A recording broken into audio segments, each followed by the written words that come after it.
सोचिए, एक ऐसा सियासी किला जहां की मिट्टी से निकलकर एक नेता ने चार चार बार उत्तर प्रदेश पर राज किया हो। एक ऐसा जिला जिसकी पहचान कभी किसी पार्टी की ताकत से तय नहीं होती थी, जहां के चप्पे चप्पे पर बने पार्क और चौड़े रास्ते उसी दौर की गवाही देते हैं।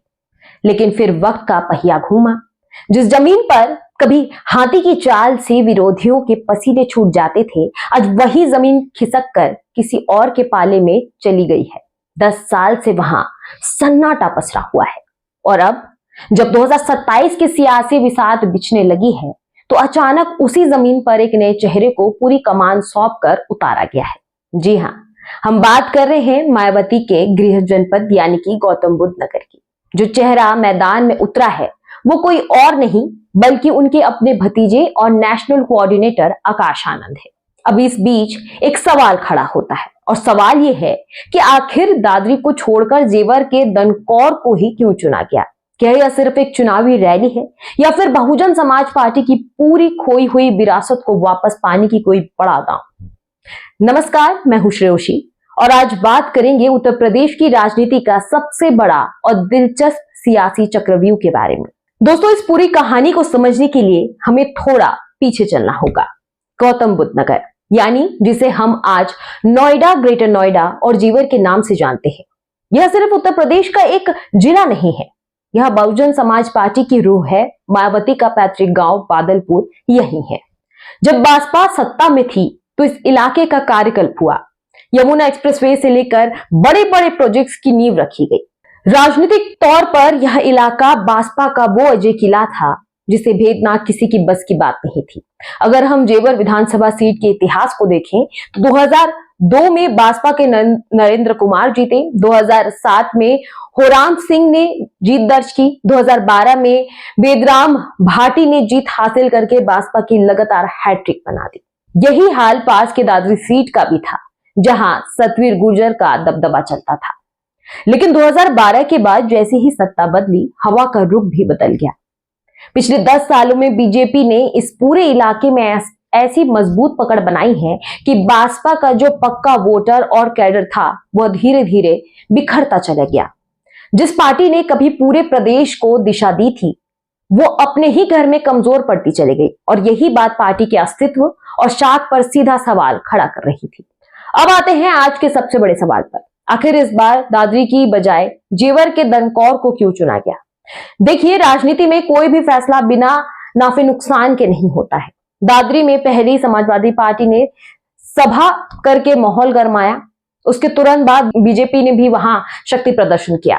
सबको लग रहा था कि बसपा भी दादरी में ही जवाब देगी, लेकिन बसपा ने अपनी चाल बदली और जेवर के दनकौर में आदर्श इंटर कॉलेज के मैदान को चुना।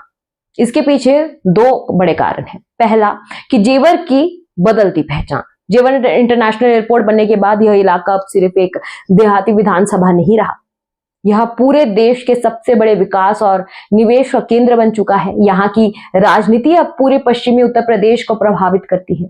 दूसरा, सोशल इंजीनियरिंग और गुर्जर दलित समीकरण, यानी कि जेवर और दनकौर का इलाका ऐसा है जहां गुर्जर, दलित और मुस्लिम वोटरों का समीकरण किसी भी चुनाव का पासा पलट सकता है। हाथरस में पहले रैली करने के बाद यहां आकाश आनंद की उत्तर प्रदेश में दूसरी बड़ी रैली है। अगर आपने पहले कुछ महीनों में आकाश आनंद के बयानों और उनकी बॉडी लैंग्वेज को नोटिस किया होगा तो आपको साफ देखने को मिला होगा कि उनके तेवर अब पहले जैसे नहीं रहे, उससे कहीं ज्यादा आक्रामक और सीधे हैं। मायावती ने जब से उन्हें दोबारा आगे बढ़ाया है, वो सिर्फ पारंपरिक राजनीति नहीं कर रहे। उनके सामने इस वक्त 3 बड़ी और सीधी चुनौतियां हैं।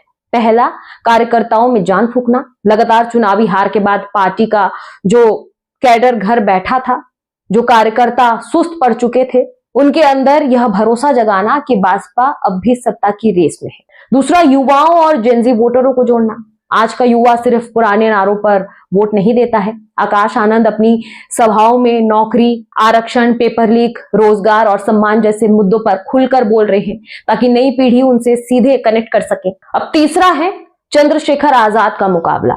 पश्चिमी यूपी में नगीना से सांसद बनने के बाद चंद्रशेखर आजाद जिस तरह से दलित युवाओं के बीच अपनी पैठ बना रहे हैं, आकाश आनंद के सामने यह सबसे बड़ा टास्क है कि वो युवाओं को यह समझा सके कि असली और संगठित राजनीतिक ताकत बहुजन समाजवादी पार्टी के पास है। तो दोस्तों, अगर पूरी तस्वीर को एक साथ रख कर देखें तो यह साफ है कि बहुजन समाज पार्टी अब चुपचाप बैठने के मूड में नहीं है। मायावती ने अपने सबसे भरोसेमंद चेहरे को सीधे उस मैदान में उतारा है जहां पार्टी की जड़ें थी, लेकिन राजनीति भावनाओं से नहीं बल्कि जमीन पर टिके रहने और बूथ मैनेजमेंट से चलती है। बीजेपी का मजबूत संगठन और समाजवादी पार्टी का पीडीएफ फॉर्मूला पहले से ही पश्चिमी उत्तर प्रदेश में पूरी ताकत झोंके हुए है। ऐसे में जेवर से शुरू हुआ यह नया अभियान क्या सिर्फ रैलियों तक सीमित रहेगा? क्या वाकई वोट में तब्दील हो पाएगा?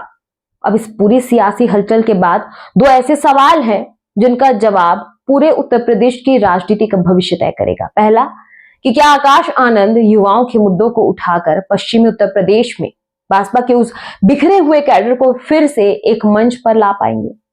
और दूसरा सवाल, क्या मायावती के गृह जिले जेवर से शुरू हुआ यह दांव 2027 में भाजपा की सत्ता में वापसी की जमीन तैयार कर पाएगी या नहीं? अपनी बेबाक राय अपने कमेंट बॉक्स पर जरूर दें और कमेंट बॉक्स में लिखकर हमें अपनी राय जरूर बताएं।